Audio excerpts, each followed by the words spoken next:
Herzlich willkommen beim Business Talk am Kudamm.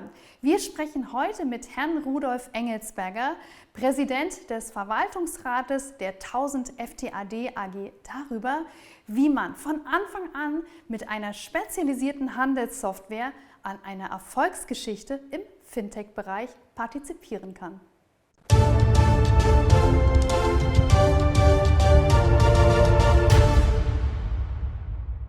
Herr Engelsberger, schön Sie zu sehen. Schön, freue mich auch sehr. Herzlich willkommen zurück zum Business Talk am Kudamm. Sie sind ja ein Wiederholungstäter, ne? Ja, ich war zugegebenermaßen schon mal hier. Wir freuen uns jetzt, dass Sie zurückgekommen sind. Sehr das heißt, es ist gut gelaufen beim letzten Mal. Perfekt. Super. Herr Engelsberger, lassen Sie uns mal ein klein wenig über die aktuelle wirtschaftliche Stimmung sprechen. Die ist im Moment nicht ganz so positiv, wenn man die Nachrichten verfolgt. Zu Recht? Ja, ich denke, dass einfach ein Großteil der Bevölkerung tatsächlich Angst hat. Es ist schwer für die Menschen abzusehen, wo sich das in der Zukunft hinentwickelt. Deswegen sind Menschen verhalten in ihren Entscheidungen. Sie überlegen hin und her und haben damit natürlich die Problemstellung, dass sie sagen, hey, was kann ich eigentlich machen, um mich selbst abzusichern, um meine Familie abzusichern, um dementsprechend auch für mich eine wirtschaftliche gute Grundlage zu setzen.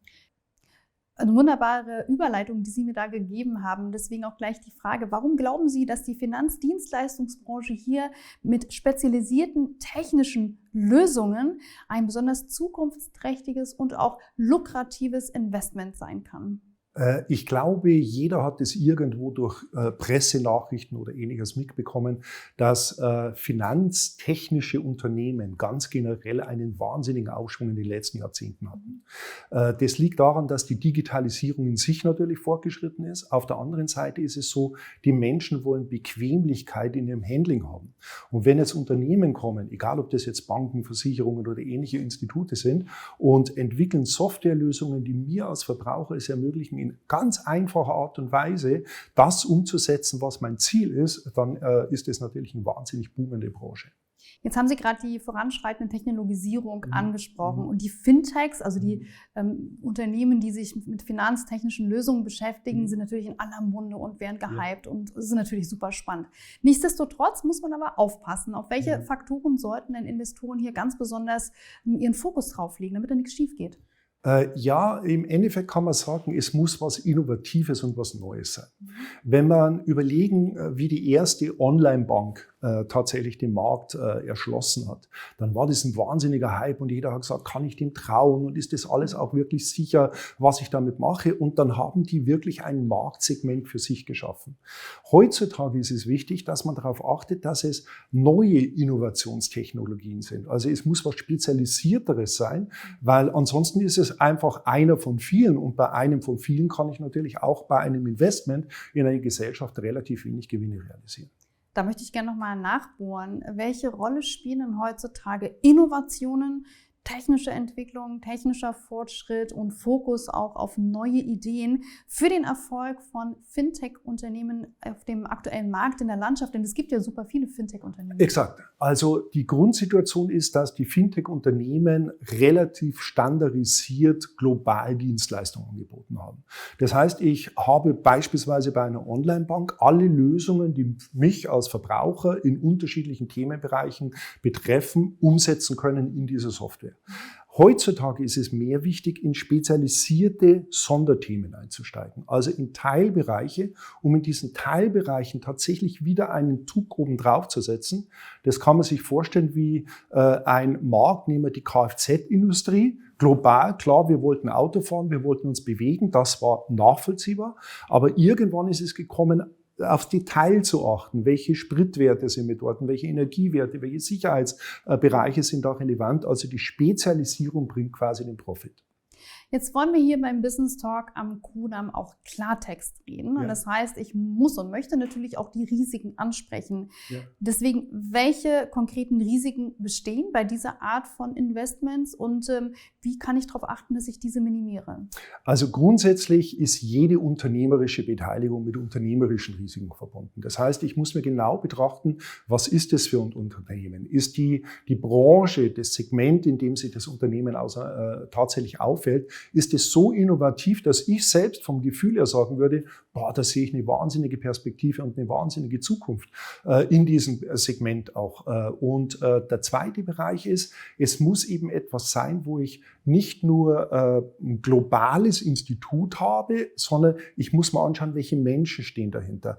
Glaube ich, dass diese Menschen tatsächlich das umsetzen können, was sie da in ihrer ersten visionären Idee quasi kommuniziert haben. Und da hilft es oftmals, auf Erfahrungswerte zu schauen. Welche Historie haben die betreffenden Personen, die die Software entwickeln? Welche Experience haben die in der Vergangenheit schon gehabt, um zu sagen, okay, wir wissen, wie man so ein Unternehmen auch etablieren kann.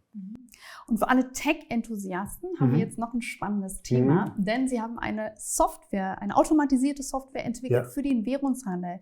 Warum glauben Sie, dass Ihre Software für diese Szenarien so unglaublich relevant ist? Es trifft eben tatsächlich eine Nische. Wir beschäftigen uns mit dieser vollautomatisierten Software tatsächlich mit dem Währungshandel, und der Währungshandel in sich, global gesprochen, ist der größte Handelsmarkt generell auf der ganzen Welt, weit vor Aktienmärkten oder Ähnlichem. Und unter dem Gesichtspunkt hier ist also das Branchensegment schon mal sehr, sehr interessant. Was wir aber als Unternehmen machen, unsere Software ist tatsächlich eine recht professionelle Software, die professionellen Anlagegesellschaften eine Dienstleistung ermöglicht oder eine Freiheit ermöglicht, in ganz einfacher Art und Weise für ihre Kunden wiederum gute Performance zu gewährleisten. Und dadurch haben wir auch einen automatischen Marktzufluss von Interessenten, die diese Software nutzen wollen.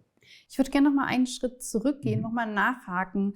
Wie genau funktioniert die Software? Also vielleicht nicht ganz so in der Tiefe, aber zumindest in der Oberfläche, damit wir uns was darunter vorstellen können. Und für welche Zielgruppe ist diese Software am besten geeignet? Also grundsätzlich kann man sagen, die Software ist eine vollautomatisierte Software, die das ermöglicht, was der Mensch in sich nicht bringen kann. Der Kollege von mir sagt immer, ich kann gar nicht als Mensch so schnell die Enter-Taste drücken, wie tatsächlich der Handel notwendig ist. Und gerade in diesem gigantischen Markt der Währungen ist es extrem notwendig, sehr, sehr schnell agieren zu können. Also das ist der erste Teilbereich. Es ist ein vollautomatisiertes System, das eben Unternehmen ermöglicht, tatsächlich für ihre Kunden das einzuhalten, was sie denen ja an der Performance auch tatsächlich mit versprechen. Die zweite Situation ist, unsere Zielgruppe sind tatsächlich Firmen, die Kundengelder verwalten. Das kann ein Family Office sein, das kann ein Investmentfonds sein, ein spezialisierter. Das kann auch jederzeit ein Hedgefonds sein, der ganz generell mit drin ist, oder ein Vermögensverwalter, der für seine Kunden die Software mit nutzen möchte. Eine letzte Frage, die ich noch habe an Sie, Herr Engelsberger. Interessenten, Zuschauerinnen und Zuschauer können sich auch direkt an Ihrem Unternehmen beteiligen und investieren. Können Sie uns dazu vielleicht noch so ein paar Informationen geben? Im Endeffekt funktioniert es so, man hat ja immer den Traum, dass man sagt, ich möchte an einer Erfolgsgeschichte mal von Anfang an beteiligt zu sein. Und das ist hier möglich. Das heißt, wir bieten für Investoren eine echte Aktienbeteiligung an unsere Gesellschaft mit dem Sitz in der Schweiz an. Und so gesehen ist man jetzt in der Gründungsphase oder in der annähernden Gründungsphase schon mit beteiligt und hat natürlich die großen Entwicklungspotenziale des Unternehmens mit dabei. Und dieses Angebot läuft über ein spezifisch schweizerisches System der Aktienbeteiligung, wo die Leute auf ganz, ganz einfache Art und Weise sich informieren können und sagen können, hey, ich interessiere mich für das Investment, und dann kriegen die Detailinformationen, alles, was sie brauchen, damit sie eine gute Entscheidung treffen können. Perfekt. Ich kann nur sagen, ich freue mich sehr, dass Sie sich entschieden haben, wieder mal zu uns zu kommen. Schön, hat mich auch sehr gefreut. Ich hoffe, wir sehen uns noch mal wieder und für Sie alles Gute. Danke, Herr Engelsberger. Sehr schön, danke für das Interview. Danke.